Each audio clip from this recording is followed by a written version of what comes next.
తెలంగాణలో బీజేపీ భవిష్యత్ ఏంటి? కాంగ్రెస్ ఫుల్ జోష్లో ఉంది. చేతి దెబ్బకు కారు షెడ్డుకే పరిమితమవుతోంది. ఎప్పుడు బయటకొస్తుందో అర్థం కాని పరిస్థితి. 9 ఏళ్లు ఏలిన బీఆర్ఎస్ ఖాళీ అవుతోంది.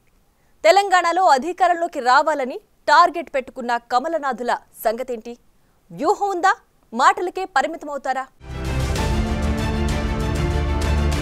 తెలంగాణలో రాజకీయ పరిణామాలు స్పీడ్గా మారుతున్నాయి. కాంగ్రెస్ ఆపరేషన్ ఆకర్ష్ స్పీడ్ని పెంచి దూకుడు మీదుంది. బీఆర్ఎస్, బీజేపీ సహా ఇతర పార్టీల నేతల్ని పార్టీ వైపుకు తిప్పుకోవడంలో హస్తం నేతలు సక్సెస్ అవుతున్నారు. మాజీ స్పీకర్ పోచారం శ్రీనివాసరెడ్డి కాంగ్రెస్ తీర్థం పుచ్చుకున్నారు. రేపో మాపో మరికొంతమంది బీఆర్ఎస్ ఎమ్మెల్యేలు సైతం కాంగ్రెస్ కండువా కప్పుకునేందుకు సిద్ధమవుతున్నారనే టాకు బలంగా వినిపిస్తోంది. దీంతో కాంగ్రెస్ ఆపరేషన్ ఆకర్ష్లో బీజేపీ ముఖ చిత్రం ఏ విధంగా ఉండబోతుందనేది హాట్ టాపిక్గా మారింది. గత అసెంబ్లీ ఎన్నికల్లో మిషన్ 90 లక్ష్యంతో ప్రచారాన్ని వదలగొట్టిన బీజేపీ 90 అసెంబ్లీ స్థానాలు సాధిస్తామని ఒక్కబోర్లా పడింది. పార్లమెంట్ ఎన్నికల్లో మోడీ గ్యారంటీతో డబుల్ డిజిట్ స్థానాలకు లెక్కలేసుకున్న బీజేపీ కొంత లాభపడినప్పటికీ సింగిల్ డిజిట్కే పరిమితం కావాల్సి వచ్చింది. కానీ రాష్ట్రంలో ఎన్నికలు ఎప్పుడొచ్చినా 88 అసెంబ్లీ స్థానాలు గెలుస్తామనే ధీమాతో మేకపోతు గాంభీర్యాన్ని ప్రదర్శిస్తుందనే విమర్శలు వినిపిస్తున్నాయి. 2028 ఎన్నికలే టార్గెట్గా ప్రణాళికల్ని అందుకోవాలంటే రాష్ట్రంలో ప్రత్యామ్నాయ శక్తిగా బీజేపీ నిలబడాలని, అందుకుగాను బీఆర్ఎస్ స్థానాన్ని భర్తీ చేసే ప్లాన్లో బీజేపీ నేతలు తలమునకలవుతున్నారు. బీఆర్ఎస్ నేతల్ని బీజేపీలోకి తెచ్చుకుని కారు పార్టీని ఖాళీ చేయాలనే కమలం నేతల వ్యూహాలు మాత్రం బెడిసి కొడుతున్నాయి. బీఆర్ఎస్ని వీడుతున్న నేతలంతా కాంగ్రెస్ పార్టీలో చేరేందుకే ఎక్కువగా మొగ్గు చూపుతున్నారు. తక్కువ కాలంలోనే కాంగ్రెస్ ఇచ్చిన హామీల్ని నిలబెట్టుకునేందుకు యత్నించడం, ప్రజల్లో ప్రజాపాలన పట్ల మంచి అభిప్రాయం ఉండడమే అందుకు కారణంగా చెబుతున్నారు. ఈ క్రమంలోనే రాష్ట్రంలో బీఆర్ఎస్ స్థానానికి బీజేపీ రావాలంటే ఆపరేషన్ కమలం స్పీడప్ చేయాలని కేంద్ర మంత్రి కిషన్ రెడ్డి సూచిస్తున్నారు.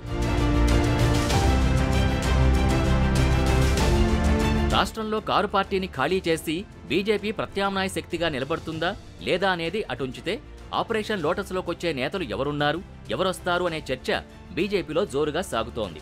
గ్రౌండ్ లెవెల్లో పార్టీ బలంగా లేకుండా రాష్ట్రంలో ప్రత్యామ్నాయంగా బీజేపీ ఎలా ఉంటుందనే అభిప్రాయాలు వ్యక్తమవుతున్నాయి.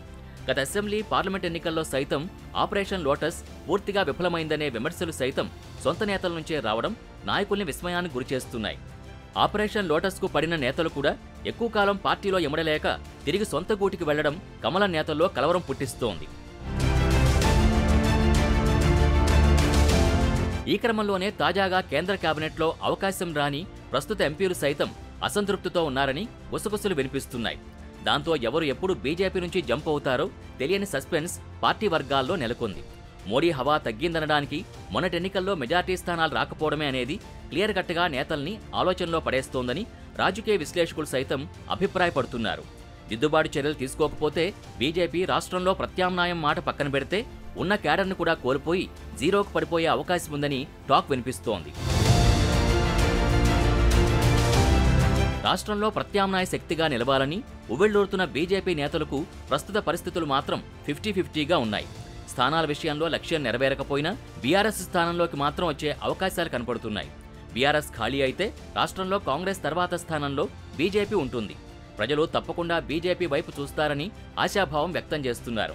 రాష్ట్రంలో కాంగ్రెస్, బీఆర్ఎస్ పాలనని చూసిన ప్రజలు బీజేపీకి కూడా పట్టం కడతారని అంచనా వేసుకుంటున్నారు.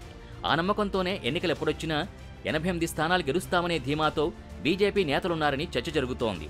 ఇక మూడోసారి కేంద్రంలో అధికారంలోకి వచ్చిన మోడీ సర్కార్ విచారణ సంస్థలే ప్రధాన అస్త్రాలుగా తెలంగాణలో ఆకర్ష్ కమలం స్పీడ్ పెంచాలనే ప్లాన్లో ఉందనే టాక్ వినిపిస్తోంది. మొత్తంగా రాష్ట్రంలో ప్రత్యామ్నాయ శక్తిగా నిలబడతాం, ఎన్నికలు ఎప్పుడొచ్చినా 88 స్థానాలతో అధికారాన్ని చేపడతామని కలలు కంటున్న బీజేపీ ఆశలు నెరవేరతాయా లేదా అనేది చూడాలి.